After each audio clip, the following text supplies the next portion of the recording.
Hi, I'm Todd Bartine with ArchVenatus Games, and today we'll look at how to play our newest game, ArchVenatus, the deck building game of monster hunting. Welcome to those of you who are new to our games, and welcome back to those of you who may have played one of our earlier releases, Archangelus, the deck building battle for all creation, or ArchVenatus, the deck building game of space piracy. In our latest game, ArchVenatus, you will travel the world as a legendary monster hunter, performing research, visiting various hunting grounds, collecting the weapons needed to hunt some of the world's most dangerous monsters.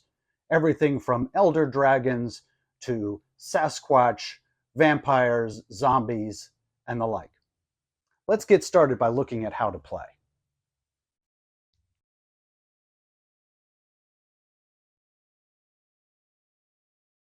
Let's get started with setup.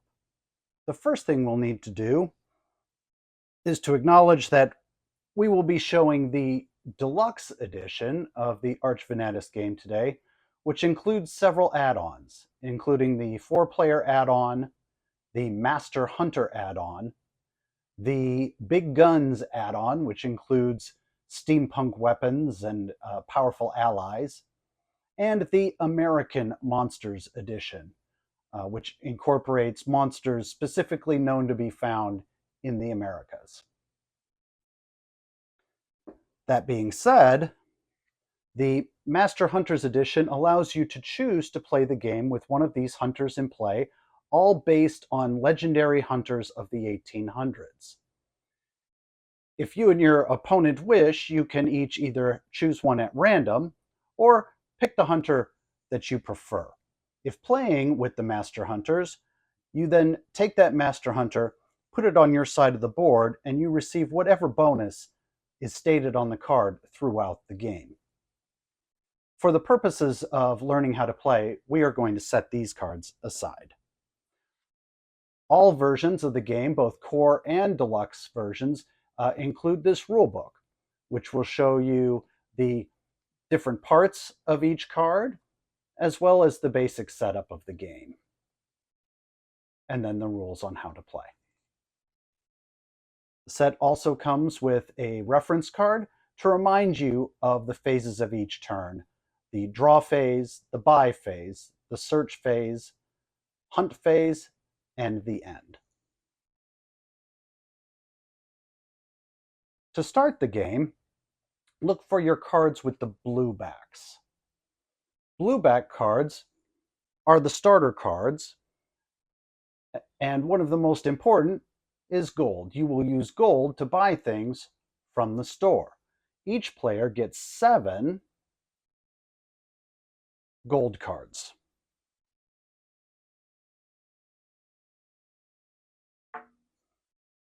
The card you will need to find monsters are the research cards. Each player gets 3 research cards. And the third blue-backed card are the local guides. Local guides are special. They're very inexpensive. Okay, you can see here the cost of the card in the upper left corner is only 2. And these can be used to buy things using this value. They are worth 2 gold in the store, but these can also be added to a hunt, limit 1 per hunt, as a clue. You'll see how that works later. We're going to put these right next to the store, and they can be purchased just like all other store items. Each player now has their starting deck, which they will shuffle and set in their play area.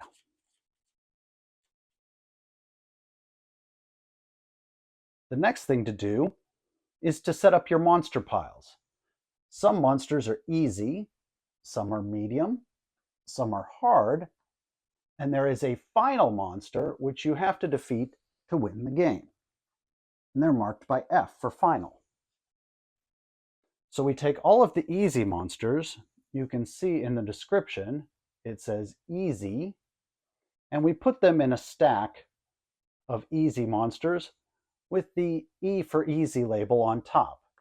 We do the same with M for medium monsters, H for hard monsters, and F for final monsters. Now that the monsters are ready to go, let's get the store ready. All yellow-backed cards represent gear and allies that you can use to help you in your hunts. So we take all yellow cards, shuffle them, and put them in the middle of the table. Green cards represent clues and locations that you'll need in your hunts. So we shuffle those as well and set them on the other side, dealing out 5 cards from the clue and location deck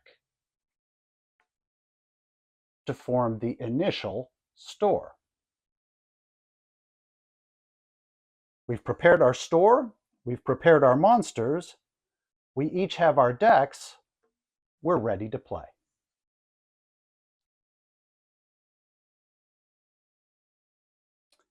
Now that our game's all set up, it's time to play. The first phase is very simple.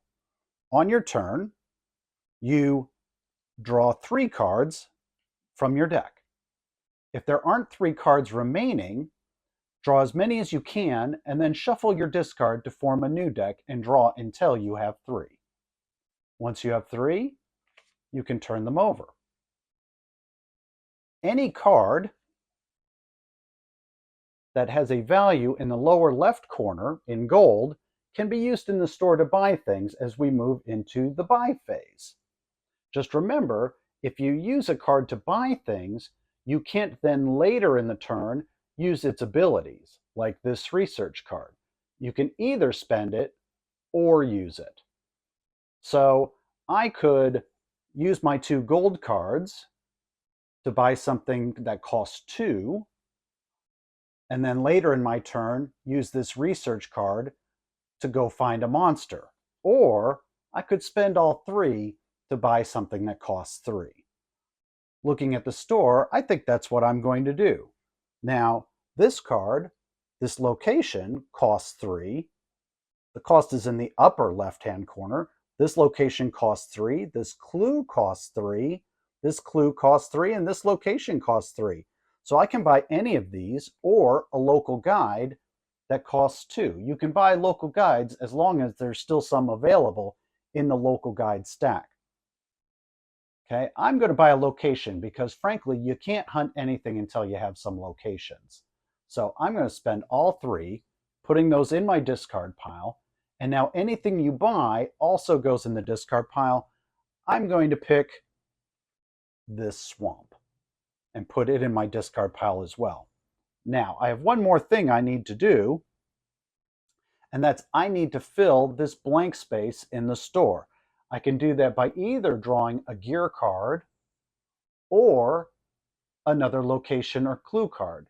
Early in the game, these locations will be the most important. So I'm going to go ahead and fill it by drawing a new card, and it's a new clue. This is how most of your early turns will progress, with you buying locations, clues, local guides, and perhaps some gear.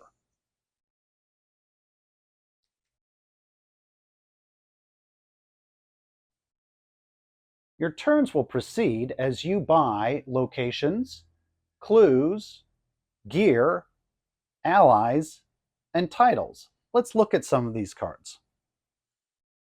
Locations, when bought, like everything else, go to your discard pile. When you draw one to your hand, you can play it in front of you.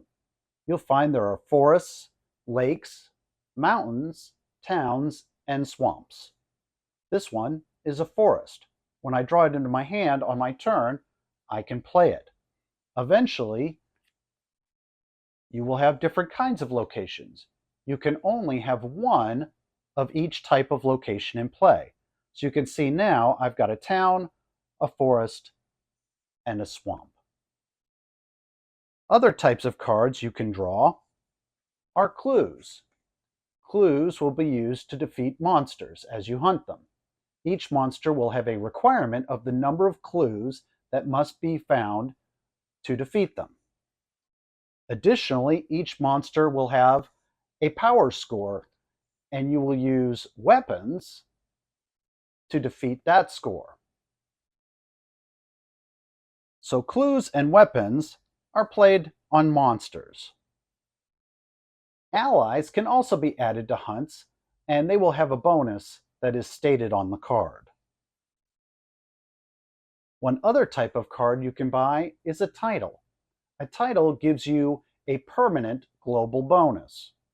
When you draw a title into your hand, you just play it in front of you, and from this point on in the game, you receive that bonus.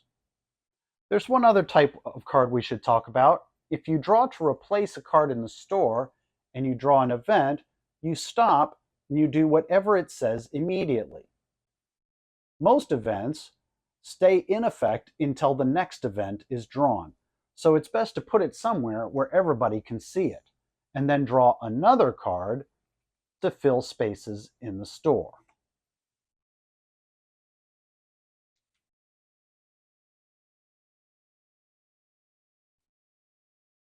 So we've talked about buying cards and adding them to your deck.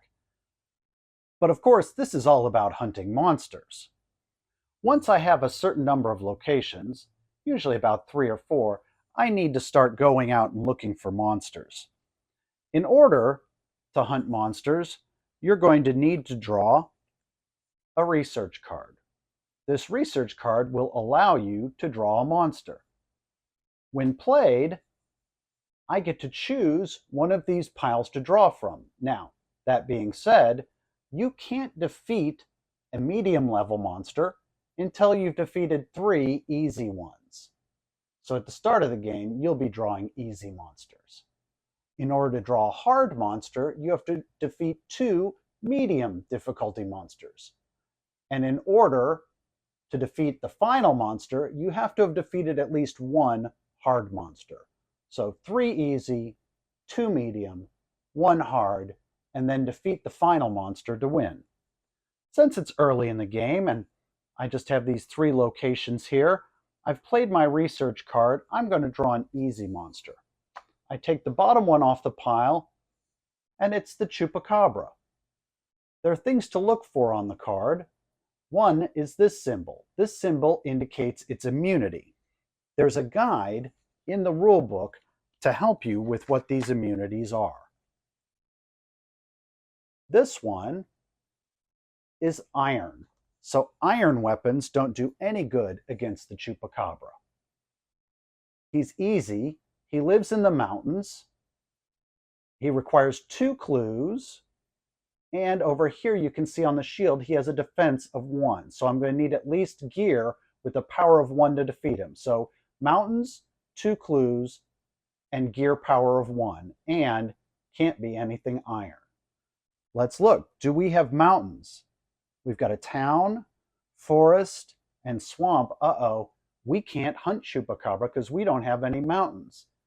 When this happens, you take him and you put that monster in a place we call the wild. When a monster is in the wild, any player playing a research card, instead of drawing from the decks, can choose that monster.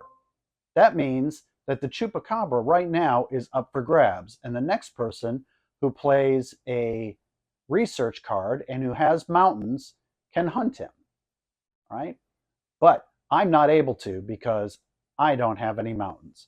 But let's say instead of drawing the Chupacabra, let's say I'd drawn the werewolf.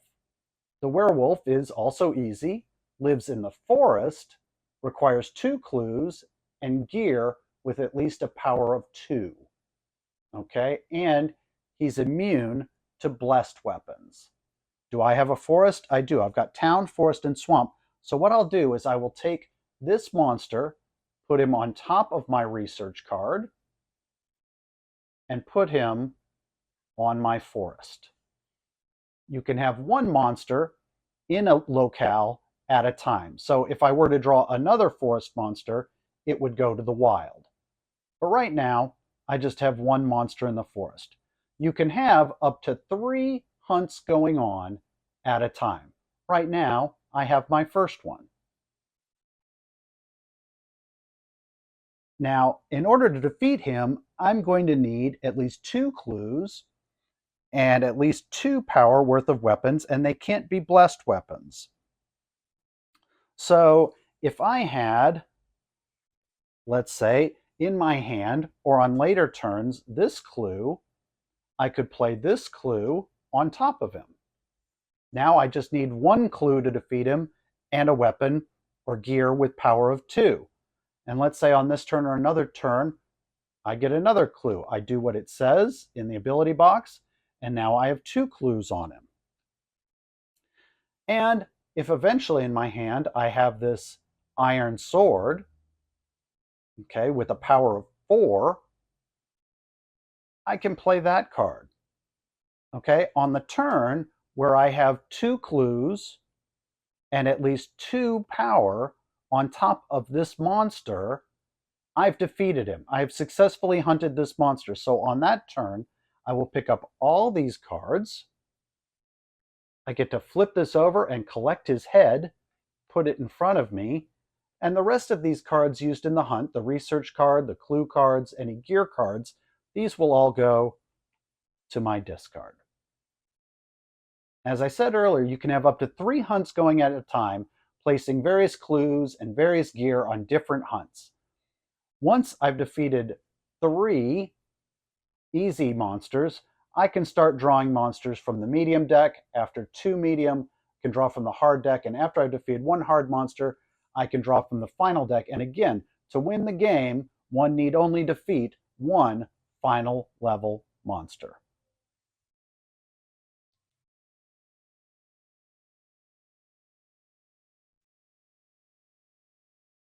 Some common tips in terms of strategy. When you're playing a deck building game, you want to buy the cards you need, but not too many cards. You want to buy as many weapons as you need to take down monsters, but if you have too many, then as you're drawing through your cards, you're getting weapons that you don't want in your hand. Same thing with clues. You need enough clues to take down monsters, but not too many. And locations, you certainly only need the 5 and none extra. Otherwise, those will clutter up your deck as well. Be on the lookout in the game. There are various allies, there's various gear and various clues that will allow you to do what we call exiling cards from your deck. The exile function allows you to remove cards from your deck or hand completely from the game, getting rid of some of those cards so that you can get to the cards that have higher value and that are what you actually need. So as the game goes on, you will definitely want to pick up some cards that have the exile ability. That being said, card management, hand management, and managing your hunts will be the success to winning the game of ArchVenatus.